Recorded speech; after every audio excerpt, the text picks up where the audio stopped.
guys, eto na, ituturo ko na sa inyo ang demo project number 5.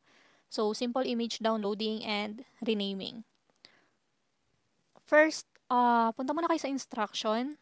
Kailangan yung instruction is, intindihin nyo muna before kayo mag-dive doon sa mismong work. Sabi dito, first, download or convert all image in high resolution. Next, rename image using SKU provided. And then number 3, make sure image in Excel file is same as image you downloaded. So, punta na tayo dito sa my file. First thing na dapat nyong gawin is check nyo muna kung anong mga available na information. So, dito merong website, may SKU, merong name, tapos may photos for reference. So, since may website na binigay, open nyo siya, ibig sabihin dyan nyo siya hahanapin. So, meron kasing client or meron kasing task na gagamitan mo ng Google Lens. Itong task na to, nagbigay naman siya ng website, pero yung website na binigay is general. Hindi yung mismong product link ang nakalagay. So, ito hanapin mo itong search button. Minsan, itong search button, makikita mo siya dito sa upper right or upper left. Minsan, sa baba, like this one. So, check nyo lang siya and then search nyo yung mismong product. Then, enter. So, ayan, makikita nyo siya yung image. Lahat ng image, kailangan nyo siyang i-open. Isa-isa. So, open nyo siya. Open. Open. And then, ayan. Kapag dinownload nyo to, pwede naman siya save image as. Yung sinabi ko nga sa inyo na as is. Pero ang pixels lang niya nalalabas ay 492 pixels. So, depende yan sa website. Meron kasing website na high resolution na yung nakalagay. So, ida-download mo na lang. Meron naman mga website na mababa yung resolution, yung pixels niya. Ito, mababa siya kasi kapag sinum mo, maliit na lang to. I mean, malabo siya pag sinum mo. So, first thing first, kung gusto mo maka-download ng high resolution image, check nyo itong URL. So, ito sa URL, may makikita ka dyan na width. So, ito, 369. So, ibig sabihin, 369 pixels lang yung kanyang width. Para medyo malaki or mataas ang resolution na ma-download, pwede mo siyang palitan. As long na may lumalabas na ganito ha. Pero kapag ka ang URL, walang lumabas na ganito, na width sa kanilang URL, pwede kang gumamit ng image converter. So, since ito may nakalagay, palitan mo lang siya ng 2,000 or 1,000, whatever. So, let's say 1,500. So, ayan, lalaki siya, yung image. Pero dahil 2,000 yung nakalagay ko doon, gawin natin itong 2,000. Enter. Then 2,000, enter. 2,000. Nakikita nyo siya kapag sinusum, malinaw. Okay. And then, next is, gamitin natin ang SKU to download that image. So, right-click mo lang, save. 1.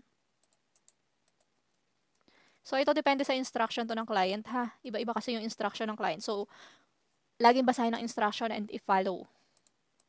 Yun. Guys, ito. Try natin si Sarah para maiba naman. So, open nyo lang yung link. And then, kunin nyo ulit yung name. Ito, yung search button niya nasa upper right. See? Enter. Ayan, makikita nyo maraming lumalabas. So, meron kasing certain na words na nakaka-capture ng website nila. Kaya pinapakita niya yung lahat ng product na may word na yon. So, for this one, I think floral tsaka jumper. Ayan, floral jumper. So, dahil meron tayong reference na image, so, ayan yung hahanapin mo. So, ito siya. Okay. So, ito guys, magandang example tong si Sarah. Papakita ko sa inyo yung ibang way para maka-download kayo ng high resolution without hindi nyo ginagalaw yung URL ng isang website. Ito, open natin ha. Open image in new tab. And then, try natin na i-zoom. Click nyo lang siya. Then, open natin. And then, isa pa, kung nag-zoom pa siya, click nyo ulit. Ayan. So, open ulit in new tab. So, balik tayo. So, tingnan natin. Ito yung inopen nyo lang siya without doing anything. Tinignan nyo yung width niya. 1024. So, malaki na rin siya, di ba? Mataas na rin yung resolution niya. And then, etong isa, yung sinum nyo ng once. So, mas mataas siya. 1,430. Tama. And then, itong pinaka-last, sinum nyo pa ng isa pa. Yung pinaka-last zoom. So, 1,920 pixels. So, you see, ito yung isang way para maka-download kayo ng high resolution without doing anything sa URL.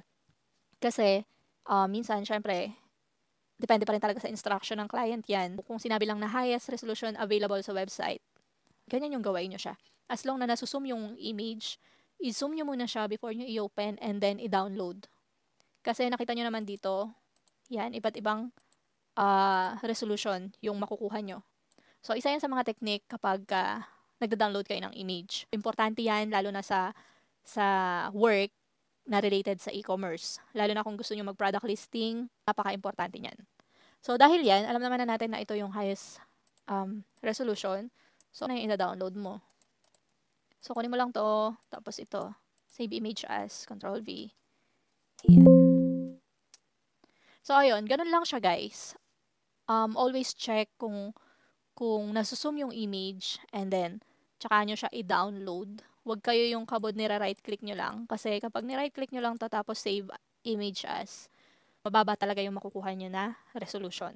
Hindi ko na itutuloy yung iba dito kasi pare-pareho lang naman siya. Other thing na pwede nyong gawin kapag wala dun sa dalawa yung option, gumamit kayo ng image resizer or image converter para ma-convert nyo yung pixels niya, para mapataas nyo. So, yun lang guys. Sana may natutunan kayo dito and hopefully manifesting na magkaroon din kayo ng sarili nyong client soon.